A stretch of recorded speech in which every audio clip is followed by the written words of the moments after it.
Daliri niya naman. Sorry, Jollibee. Sorry. Alright. Ang unang wish ni Jollibee para kay Sylviana ay ngayon maging matalino at malakas. At ang pangalawang wish ni Jollibee para kay Sylviana ay ngayon maging mapagmahal kay mami, kay daddy at pati na rin sa lahat. At ang pangatlong wish ni Jollibee para kay Sylviana ay ngayon maging matasalin at malapit sa Diyos. Siyempre naman sa ganyan isang malakas na palakpakan. And syempre, dadako na tayo kina Mami and Daddy. Alright. Hindi na ako lalapit kay Daddy para unahan siya dahil katabi ko na si Mami.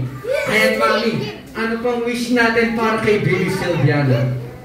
Wish namin sa kanya sana matupad lahat yung wish ni Jollibee and lumakas siyang mag-akal sa Diyos. Maging mabait. Alright, palakpakan naman po natin si Mami. Kala ko may papatak na, no? Ayan, kala ko may papatak na. Alright, and syempre kay Daddy naman tayo. Ayan, Daddy, ano bang wish natin para kay Baby Sylviana?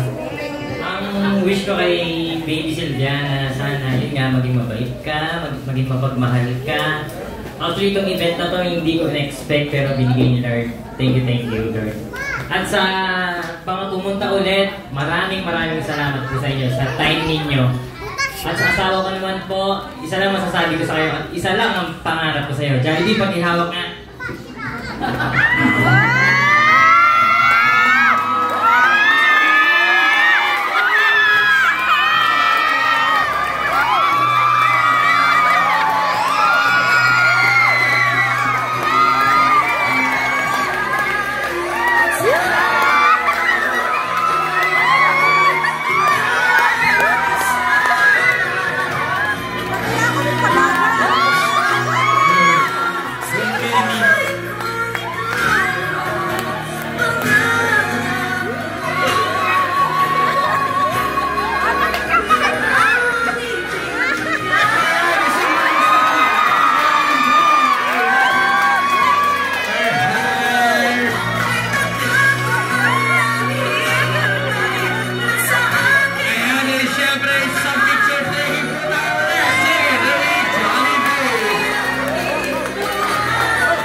Alright, hindi namin expected yun.